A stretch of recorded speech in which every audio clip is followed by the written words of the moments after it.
las emociones. Y hoy día no va a poder venir el doctor Rubén Tai, así es que aquí estamos, tú y yo.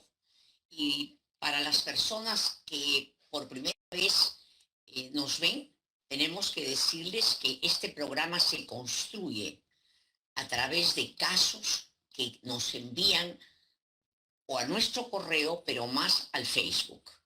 Y sobre eso hablamos. Entonces, si tú tienes un problema, si tú sientes una angustia, poder mirar el mundo como es, no vas a poder soñar y cumplir tus sueños. Es como que si yo estoy tomando foto a esta pantalla, no puedo tomar fotos, por ejemplo, a ese huaco que está detrás, ese huaco de Caracas que me regaló mi amiga Rosario Elías. Entonces, no se puede enfocar todo a la vez. Entonces, acá lo que hacemos nosotros es recibir los casos de ustedes. ¿Para qué? Para que te alivies, para que sepas que hay un camino, que hay derrotero, que todo tiene solución en la vida. Cuando nos sanamos, ya la vez pasada, hace tiempo ya tuve una paciente que decía que se moría de amor por la pareja. ¿Y qué ocurrió? Que me decía es que nunca él la había engañado. Y ella decía, ¿cómo voy a hacer para olvidarme eso? Y si me vuelve a engañar, entonces empezamos, no es así. Hay que ver por qué escogí un hombre que me engañara y por qué no puse límite y dije basta. Porque una persona, hombre o mujer, que engaña, lo va a seguir haciendo. Así diga perdón, hasta que no descubra cuál es la razón por la cual pone en peligro una relación de pareja para irse con un muchacho o con una chica que es temporal.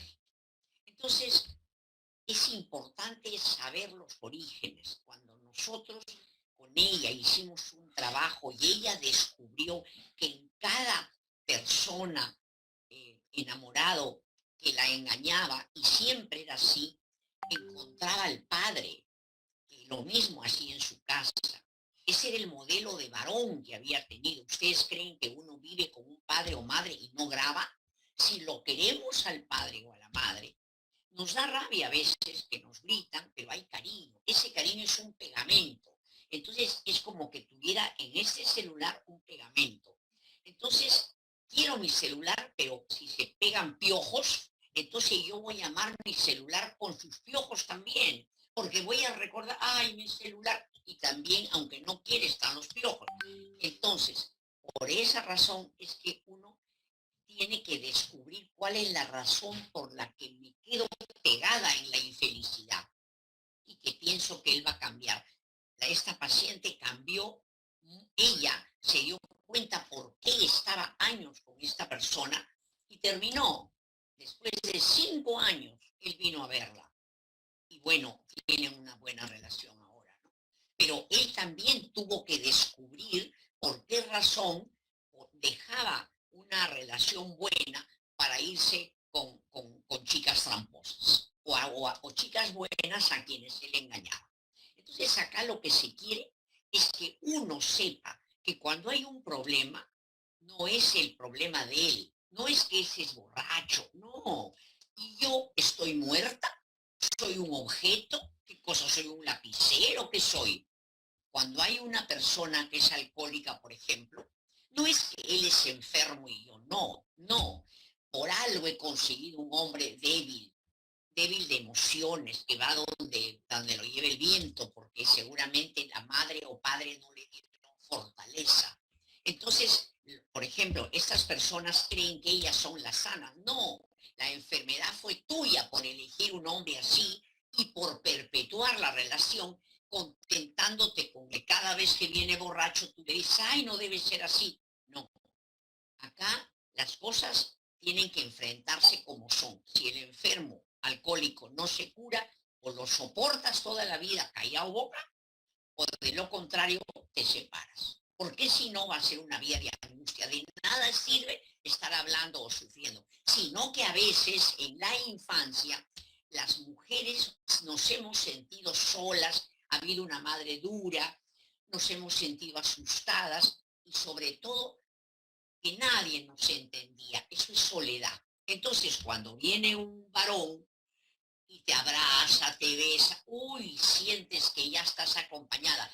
Y un alcohólico te da la garantía de compañía, porque como siempre va a estar por ahí tirado por los suelos, siempre vas a tener tarea de recogerlo. Y después no te das cuenta y empiezas a decir, no lo hago por mis hijos, me da pena. Pues primero estamos nosotros. Cuando yo estoy sana, recién puedo amar a mis hijos.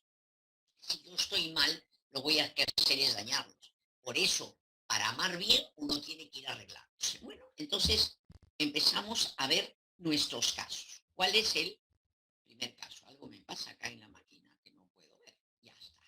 Acá tenemos. Tenemos dos casos. Primero es el caso de Nelly. Nelly tiene 30 años y tiene una pareja de 34 y una niñita, imagínense ya, de 11 años, pero no está casada. Aún no soy casada. Mira lo que dicen. ¿Ah? Ella no, para que aprendas a interpretar las palabras. Acá tienes que aprender, no para que seas terapeuta, sino para que te vaya mejor en la vida. ¿Tú crees que es lo mismo decir que es lo mismo que alguien diga, no estoy casada, que aún no estoy casada? Es diferente, ¿no es cierto? Cuando tú dices, aún no estoy casada, es porque quisieras casarte, estás esperando. Entonces, acá hay que ver si realmente tú has dicho, bueno, vamos a posponerlo porque no es el momento, o quiero fiesta, o lo que sea. O en el fondo de tu corazón has soñado con casarte, como sueñan casi todas las chicas, y él no ha querido. Ha dicho, ya después, entonces tú te haces la disimulada, te engañas, dices, ya, entonces después, pero en el fondo, el tuétano, la médula te duele. Entonces, quiero decir de que muchas personas esto lo pasan por alto, pero yo sé que eso va creando un resentimiento que con el tiempo crece. Los resentimientos crecen cuando no se reconocen. Entonces, lo primero que sí, acá sí te doy un consejo, porque es experiencia, habría que decirle, mira, yo te voy a confesar que yo me quise casar siempre, pero como no te vi la decisión de casarte, o me dijiste después, yo para no quedarme como una insistente, dije, bueno, no importa, pues no importa, pero en el fondo deseo casarme, no porque esté contigo, sino con otra persona con la que yo hubiera tenido relaciones, también hubiera querido casarme. ¿Por qué? Porque eso lo tengo desde niña, desde antes de conocerte, ¿no? Entonces, tienes que tenerlo en cuenta. Si tú no tienes en cuenta eso, no importa, porque yo te quiero todavía y voy a aguantar, pero no sé hasta cuándo. ¿Ya? Nada más. Hay que decir las cosas clarito, bonito. Ayer conversaba con una señora muy preocupada por el hijo, y que el hijo le decía, oye mamá, ¿por qué te casaste con mi papá que era borracho? Lo primero decirle, es un niño, porque no se puede reclamar de lo pasado, ¿no? Yo no puedo reclamar por qué razón vino Francisco Pizarro. Eso es propio de los niños. Es como si dentro de esta criatura, un adolescente, soñara con que no sea así. En los cuentos de magia, en los cuentos de niños, sí es posible. Un niño se le cae la taza y en el cuento dicen, pero vino el hada y la miró y ya no estaba rota. Él ha visto que es un borracho y no quiere que sea. Eso se llama pensamiento mágico infantil. La madurez, la salud mental es aceptar la realidad. Tengo mi padre borracho, por eso no me ha podido dar buen ejemplo, pero yo no lo voy a hacer. Eso es más difícil. Más fácil es decir por qué lo hiciste. Cuando uno no sabe por qué, habría que decirle a este chico que la madre tendría que someterse a una terapia, a una evaluación, ver su historia, ver por cuán sol estaba, a lo mejor en la tercera, cuarta de una familia, no tenía al varón de la casa pendiente de ella, y entonces ella cuando pasa un varón que está pendiente, lo chapa y no se da cuenta que es inmaduro. Claro, hay personas que dicen, pero yo no sabía, claro que no se sabe, pero ya hay gestos, hay rasgos, hay comportamientos de infantilidad. A veces una chica me decía, doctora, yo nunca lo vi alterado, era respetuoso, ¿sí? A ver, recuérdalo. Ah, sí, se peleaba con los policías de tránsito. Quiere decir que cuando las cosas no salían como él quería, rabiaba y gritaba a los guardias o al que se le cruzaba y decía, si tuviera un revólver los mato. Claro, era un decir. Quiere decir que ella sabía que era un intemperante, que cuando las cosas no salían como él quería, se alteraba. Al principio con ella no, porque no va a ser tonto, pero luego, cuando pasan el tiempo, se casa, ya que va a ser, ya está firmado el contrato, o ya se dio cuenta que ella está embarazada, o que ya tiene hijo y que está enamorada, saca toda su batería. Entonces uno sí sabe con quién se casa.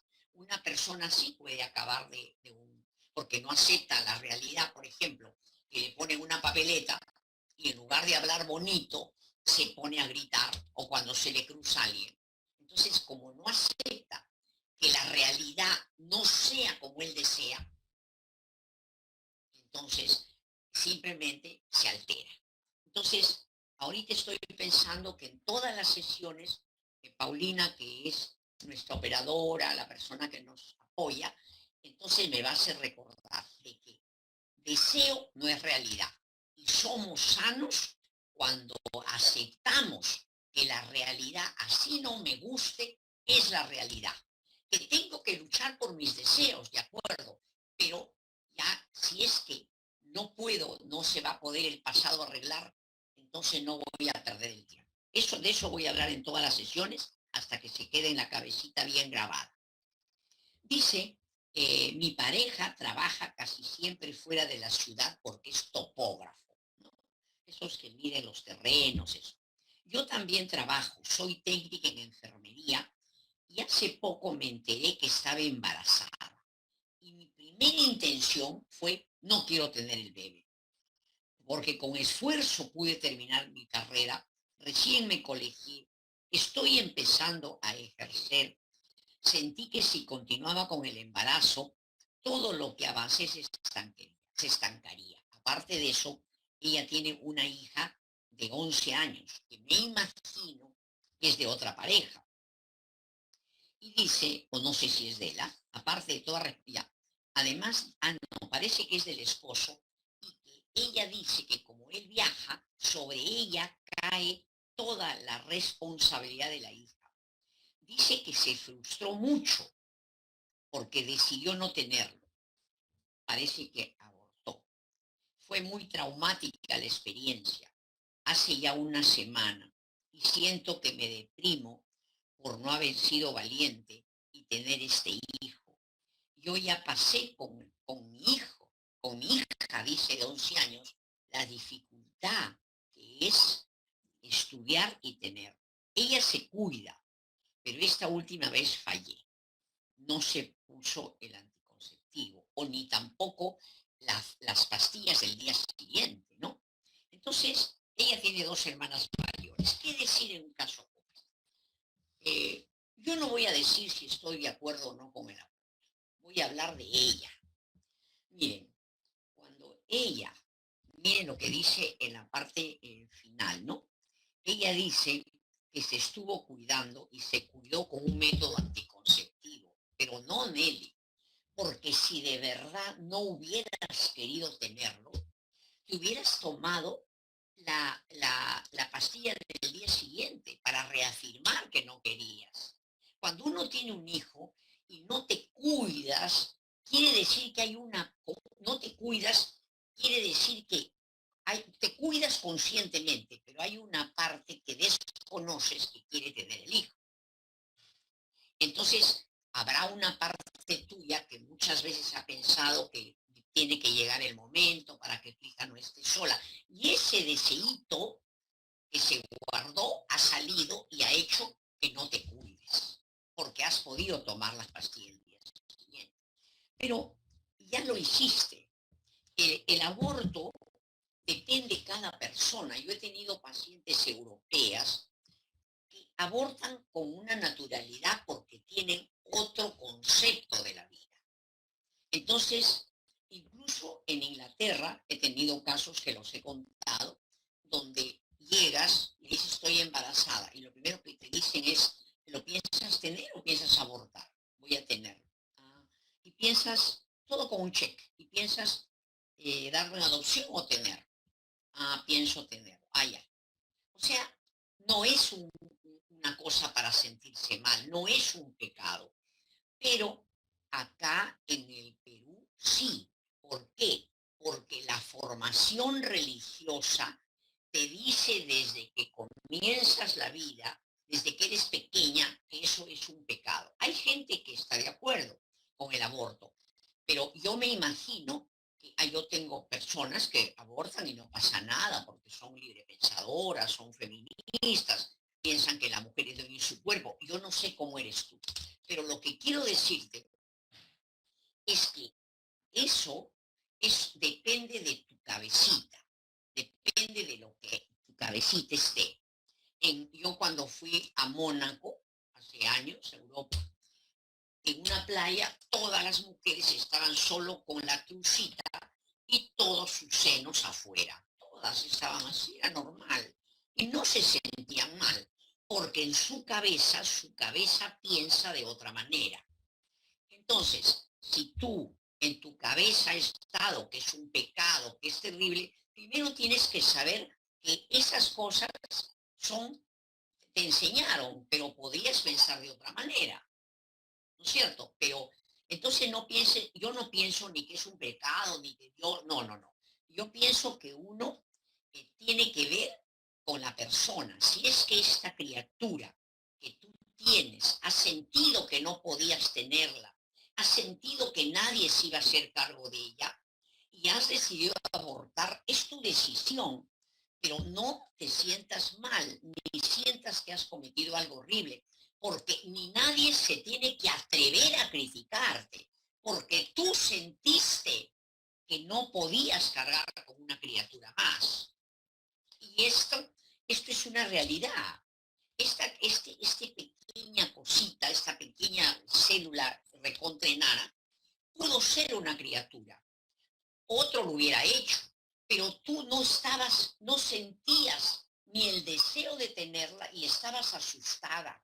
Así es que mírate tranquila. No es que eres un monstruo, ni eres una homicida, porque el homicidio, matar a un ser humano, es válido, el delito ese es válido en el sentido de que tienes que castigarte por matar a otro ser humano en todo el mundo, pero el aborto, en mi opinión, es una cosa absolutamente convencional. En Estados Unidos hay estados que permiten el aborto, otros no. Son como formas de pensar que cambian, pero eso es moral, pero no es ético. La diferencia entre moral y ética, ¿cuál es? La moralidad se aplica a una zona, a un lugar. Si acá tú sales con los senos afuera, la moralidad de acá te va a golpear. Eso no puede hacerse. Vendrá la policía y te llevará. Porque eso es la costumbre. La moralidad son las normas de conducta aplicables a una zona. La ética es diferente. La ética es muy diferente. La ética tiene que ver con hacer daño a alguien que no se puede hacer. No es ético dañar a otra persona. Y tú no has dañado a nadie. ¿Me entendiste?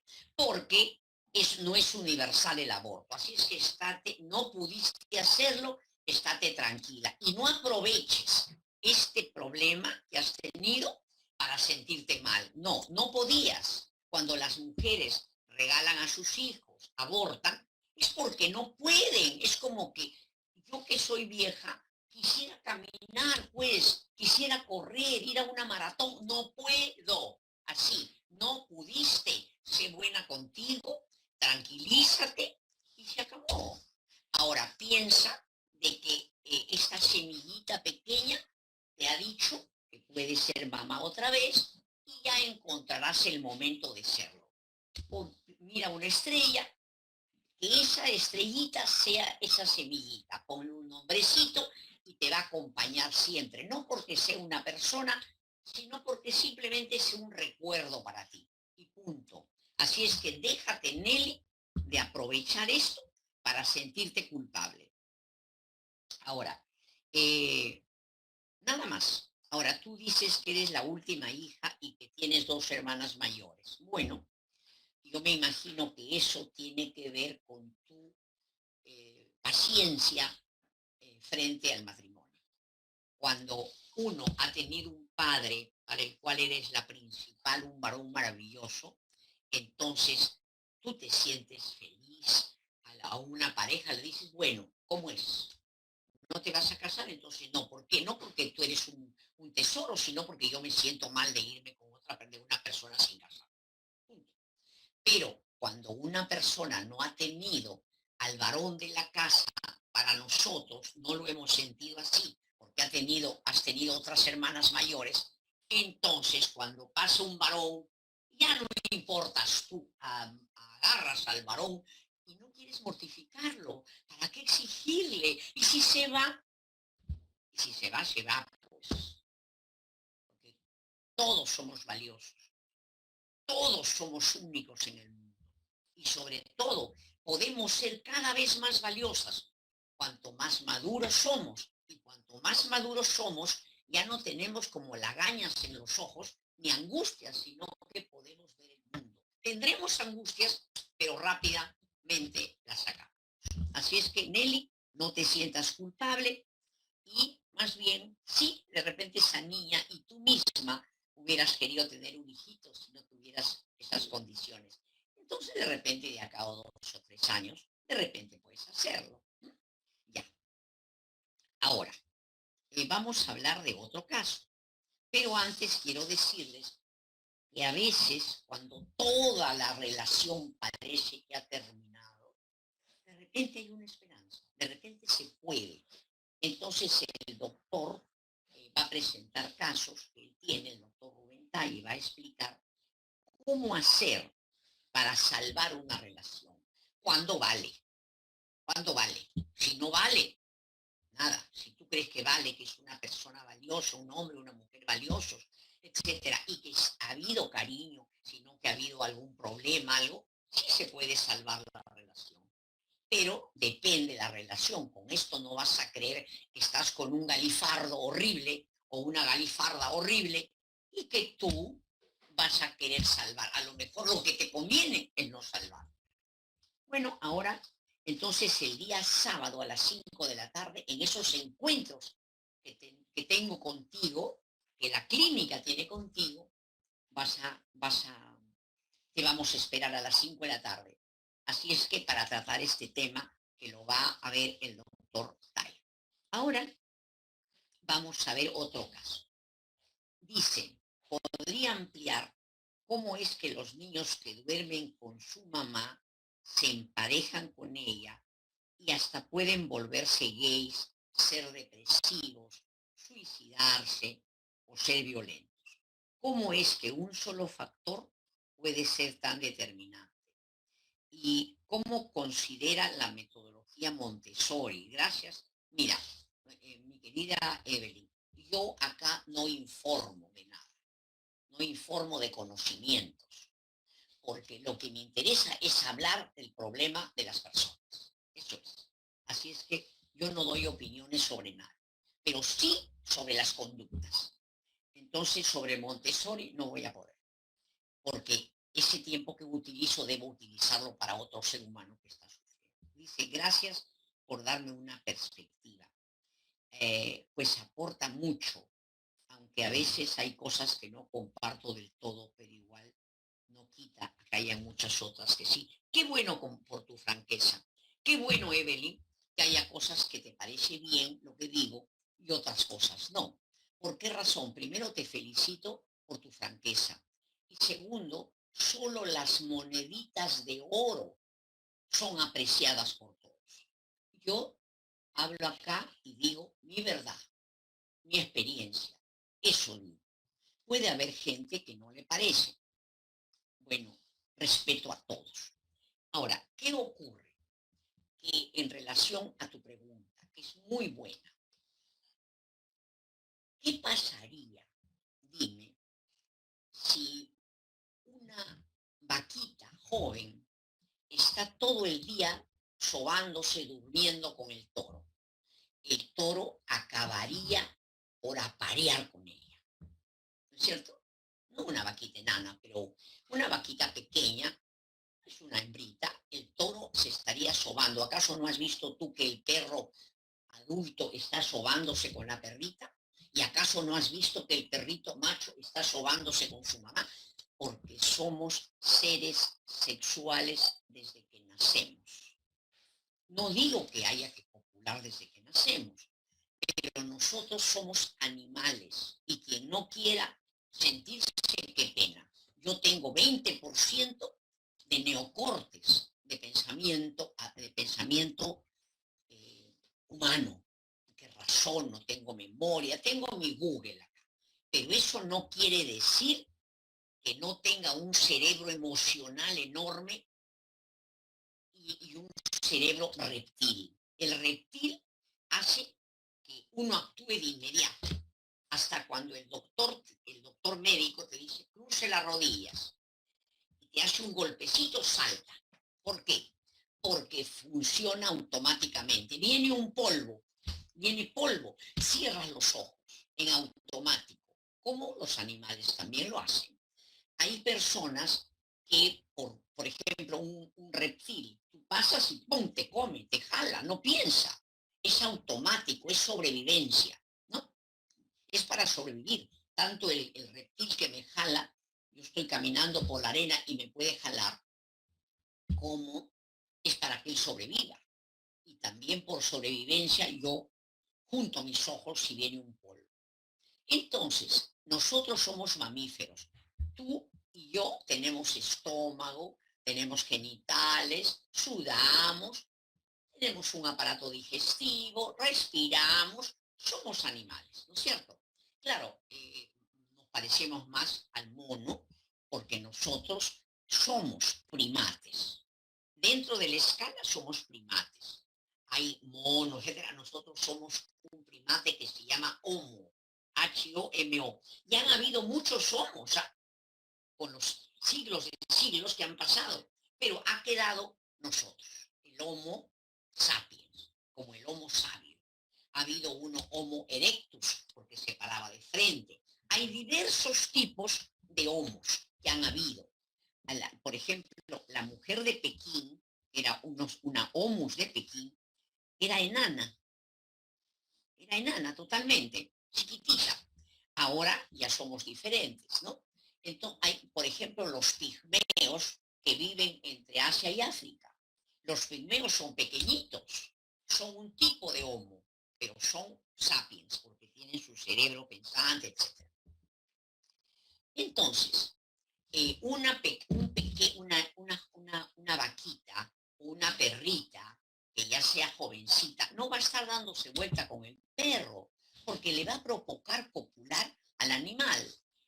Nosotros, en principio, tú puedes decir, no, no, no, no, mi hijo duerme conmigo y no voy a hacer nada yo con él, pero al niño le excita estar pegado a la madre, porque es joven, porque está lleno de hormonas, lleno de potencia sexual. Al principio no, pero a partir de los 5 años o 6, no es tonto, ve televisión, ve abrazos de mujer con hombre, ve a la mamá, muchos le levantan la camisa, le agarran su truza. Así son los niños, porque están creciendo, están descubriendo. Si vengo en la televisión que hay un hombre que abraza a una mujer y yo tengo a mi mamá, me abrazaré de ella, pues soy hombrecito y me abrazo. Entonces se van, si no se excitan, no sé si se excitan, si tienen erección, no sé si se les ocurre tener sexo con la madre, pero se desesperan, como que no se atreven a decir me gusta la madre como hembra, pero eso ocurre. Es un factor, pero tú dices un solo factor, un factor importantísimo. Entonces, ¿para qué voy a provocar a mi hijo? ¿Para qué? ¿Para qué? No hay necesidad, sino que la mamá conscientemente no quiere que el hijo la abrace en la noche. No quiere, dicen, perdón, conscientemente no quiere nada sexual. Pero esa mamá, yo y tú somos seres sexuales. A nivel inconsciente, esa madre quiere que la toquen, porque si no, no permitiría que un hijo que ya sabe que empieza a crecer, la toque en la noche, o quedarse como muerta para que la toque. Las madres no somos santas, hijita, ni los padres, ni nadie en el mundo, nadie. Además, tú, yo, la vaca y el perro somos mamíferos. Y hay una parte mamífera, no digo que no pensemos, pero hay una parte mamífera. Y esa parte mamífera tenemos en nuestro ADN la sexualidad desde hace miles de años. Hace 200.000 años que estamos acá. Y en esos 200.000 años, no 100 hombres y mujeres como nosotros, igualitos, pero antes no había familia, estábamos todos ahí reunidos como animales, las mujeres estaban con los viejos, con los jóvenes le provocaban a las jóvenes, las viejas, todo.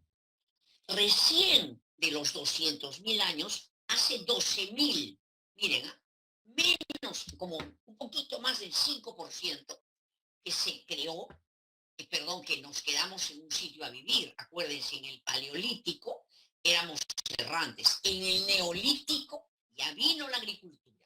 Un día se descubrió que las semillas que caían daban plantas y nos quedamos ahí. Entonces pasamos al Neolítico. Ya no éramos errantes sino en un sitio, pero todos con todos. Entonces, pero el ser humano hace más o menos 5.000 años que se decidió que no podían estar entre familiares. Dicen los estudiosos que no fue una decisión, esa decisión ahí no tenía nada que ver la religión, no, nada, nada. Creerían en ese momento en dioses de barro, pero dicen algunos que el hecho de no casarse, de no tener sexo con la familia, se originó en que las tribus que vivían en grupos se empobrecían porque se casaban entre ellos. Entonces fue bueno tener sexo con alguien del otro lado, de otra tribu, que traían regalos y todo. Entonces de esa manera se fue expandiendo el mundo. Y se vino la prohibición de no tener sexo con la familia. Esto no es por las religiones, pero la religión lo ha tomado como para poner un orden. Entonces, pero entonces, ¿qué hace ese orden que nos han dicho no se puede? Te prohíben, es tabú, está prohibido, que se podría tener como no. Una vez el doctor Cornejo Chávez fue candidato a la presidencia de la República, era nuestro profesor en la Facultad de Derecho de la Católica de Derecho de Familia, dijo que la prohibición de estar entre hermanos, por supuesto que no era de la naturaleza, era una prohibición que se hacía. Y no era verdad, dijo, que porque se casan entre hermanos, la prohibición es social, la cultura, la sociedad prohíbe y no se puede. Entonces, pero él dijo claramente de que no era la prohibición, era falso eso de que si se casan dos hermanos salen anormales, no es verdad.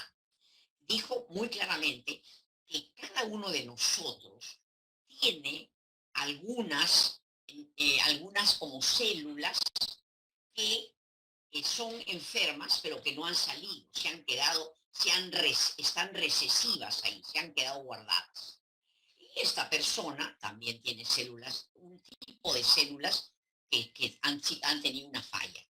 no me acuerdo si todos tenemos algo con falla, y tenía otras células buenas. Entonces, si yo tengo células normales, me caso con otra persona que tiene sus células normales. Pero si yo tengo una célula recesiva que está ahí aguantada, entonces, si me caso con alguien de la familia, esas dos recesivas se van a potenciar y pueden salir hijos enfermos. El hecho es que no se puede. Entonces, esta señora Evelyn, tengo que decirle, desde que eras niña, nos enseñan a todos a que no se puede dar beso en la boca al papá, los niños no pueden dar beso boca en la mamá, nos enseñan a que el padre, el hermano y la hermana son prohibidos. Por eso es que cuando hay gente que no le han enseñado el control, no sexual, sino el control en general. Hay muchas familias que vienen de familias violentas, no les han enseñado el control. Entonces, como no tienen control, un hombre ve a la cuñada. Por supuesto que si la cuñada es buena y además linda y guapa, uy, va a ser chévere, le va a provocar. A mí no me van a decir de que no va a provocar un cuñado o una cuñada guapa. Claro que provocan, pero hay como una prohibición. Es como que yo puedo querer salir sin ropa a la calle, pero no voy a hacerlo. Hay prohibiciones que tenemos desde niños en nuestra cabeza. Esas son prohibiciones. Entonces ya ni siquiera me doy cuenta. Pero cuando la gente no ha tenido controles, está mirando. ¿Y cuántas familias conocen ustedes que el cuñado se va con la cuñada? ¿Por qué? Porque las prohibiciones se tienen que dar de una forma alturada, las prohibiciones no se puede, pero si a mí me dicen que tengo que portarme bien y mi papá agarra patadas a todos, me está diciendo todo se puede. Entonces, estas personas que han tenido padres violentos tampoco tienen represión, tampoco tienen controles para meterse con la cuñada, con la hija o con quien sea. Entonces, todo esto, ¿qué te hace ver, Evelyn? A ti que me estás escuchando, que nosotros tenemos un mamífero dentro que tenemos que controlarlo. Tenemos toda la posibilidad de hacer lo mejor o lo peor. Que se nos ocurren ideas feas, de todas maneras, pero tengo que darme cuenta y puedo controlar todo. ¿Mm? Entonces, ¿para qué? Si yo sé que mi hijo es un mamífero, ¿para qué lo voy a provocar? ¿Para qué? Tengo que decirle, no, hijito, ya no. Porque si yo sé que el niño empieza a los 7 años, 8, están mirando pornografía y no tienen acceso a mujeres y está la mamá, la hermana. Ahora, yo les voy a contar una historia que llegó un paciente muy, muy, muy agradable, era un funcionario muy bueno, muy bueno. Estaba de novio, pero me hizo una confesión. Me dijo, doctora, a mí me gustan los transvestis. Me gustan, pero un transvesti que se ponga falda como mujer, o sea, un varón que se ponga falda. Y él se levantaba de las esquinas, veía un transvesti y se lo llevaba, pero nunca tenía sexo. Escuchen bien. Lo único que hacía es que el hombre se pusiera vestido de espaldas y él lo abrazaba. Y por eso le pagaba. Nunca tuvo sexo. Y estaba disfrutando con su novia, ¿no? Pero necesitaba abrazar a un hombre vestido de mujer, una falda, necesitaba abrazar una falda. Entonces, haciendo la terapia, descubrimos que él tenía una mamá que era una súper beata, era de una religión, pero era extrema, rezaba, salía los domingos. Una mujer reprimida que no era capaz de darse cuenta que ella también tenía impulsos sexuales, porque todos tenemos que reconocer nuestros impulsos, pero les pongo límite. O sea, si yo veo que acá tengo 3 piojos, entonces yo me los miro y digo, no, los saco. Pero si no me doy cuenta, de repente me salen por el pelo, ¿sabe Dios por dónde? No por bueno, imagínense, yo una vez vi un hombre, me acuerdo en Foncodes, una camisa celeste impecable y le corrían piojos. O sea, entonces uno tiene que saber que tenemos de todo. Somos envidiosos, somos malos, somos rencorosos, somos pedófilos, nos atraen los niños, todo eso. Pero también tengo otra parte que respeta a los niños, que es bondadoso, porque tengo mi parte animal. Y la parte animal viene de sabe Dios desde qué época, desde la época más allá de que los animales se comían entre ellos. Muy bien. Entonces este muchacho quería, siempre solo decía, yo los llevo, los abrazo y nada más, y les pago. Y descubrimos que la mamá era una hiperbeata, hiperbeata. Y se creía pues que era la representante de Dios. Entonces, pero ella no se dio cuenta de que tenía impulsos sexuales y que los hijos nos atraen. Ella no tuvo la valentía de darse cuenta para controlarse. Entonces, ¿qué hizo? Ella veía televisión y el muchacho de 14 años venía y se acostaba al costado, feliz con su mamá. Y la mamá, cuando tú tenías sueño, un día se volteó de espaldas. Y él apagó la tele y la abrazó de espaldas. Y la mamá era súper beata, vestía con una camisa en ocho hasta los pies. Y entonces hicieron un rito. Ellas, seguramente esta mujer también, por más que estaba en testigos de Jehová o no sé dónde, o no sé qué religión, también tendría deseos sexuales porque no tenía pareja. Entonces ella se volteaba ya todos los días, veían televisión y decía, chao hijito, y ella se volteaba para que la tocaran. Entonces él se abrazaba de ella y el chico tenía erección. Y entonces luego fue creciendo, ya la mamá no sé si se murió o se fue por otro lado, y él se quedó con el deseo de abrazar a la madre y sentir algo por la madre. Por más que tenía novia y se iba a casar. Entonces, ¿quién podía echarse ahí para quién podía decir, oye, por favor, échate y ponte de espaldas porque quiero recordar a mi madre? Ni siquiera se recordaba él, se alivió cuando recordó que era su madre. Se alivió y vimos en la sesión, bueno, te has quedado con ganas de abrazar a la madre y ya no hay, pues tienes que aceptar la realidad que ya no hay mamá, que se acabó. Pero si no, él que no sabía, simplemente quería abrazarse, se había quedado con ganas de los abrazos. Tengo también, pero miren, a la madre la recordaba, mira Evelyn, ¿no? A la madre. Luego he tenido otros casos. He tenido caso de un arquitecto que necesitaba abrazos del padre, que era grandazo, y pagaba a un homosexual. Él trabajaba en un grifo, era dueño del grifo, y arriba había una habitación. Y él lo único que quería era estar entre los brazos de este hombre grandazo. Eso son cosas que quedan de la infancia. Entonces uno tiene que saber las cosas y además tienes que tener la valentía de saber que pienses o desees algo no quiere decir que lo vas a hacer, porque justamente tienes un cerebro pensante. Todo lo que ustedes me escuchan se les va quedando. ¿Y qué es lo hermoso? Que ustedes conversen ustedes mismas. Claro, mi hijo a lo mejor tiene enamorada y yo quiero meterme en la relación y estoy, a ver, cuéntame, ¿quiero ser joven o qué me pasa? Uno sola se habla. En esta terapia tiene por objeto que ustedes vayan grabando a los terapeutas.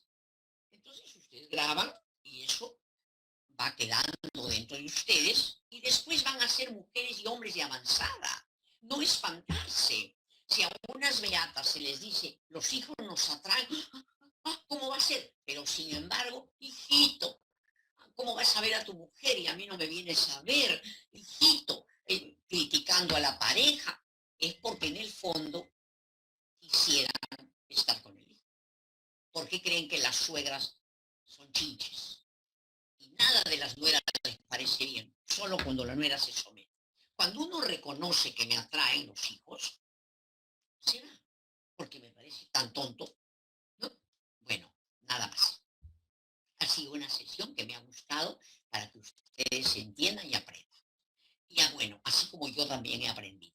Entonces, Ahora, es verdad lo que dice Evelyn, ¿no? Que cuando los niños empiezan a sentir, no saben que quieren estar con la mamá, pero de 11 años empiezan a desesperarse, pero les gusta abrazar a su mamita también como niños, muchas veces siguen abrazaditos y su sexualidad la tienen con una persona del mismo sexo, porque la mamita es la reina. Pregúntate tú, ¿cuál es tu relación con tu madre? Pregúntate tú, tu pareja, ¿qué relación tiene con su madre? Si es que a ti te grito, te maltrata, pueden haber varias posibilidades. Dos de ellas son las siguientes. O es así con su mamá y tan alterado como su mamá, o le ha dado rabia que la madre no lo ame como él esperaba, y esa rabia te la tira a ti. Y con ella sigue siendo un santo. Nada más. Acuérdense que el día sábado a las 5 de la tarde, encuentros. Ya. Miren el link y estaremos juntos para ver cómo salvar una relación. Abrazos para todos.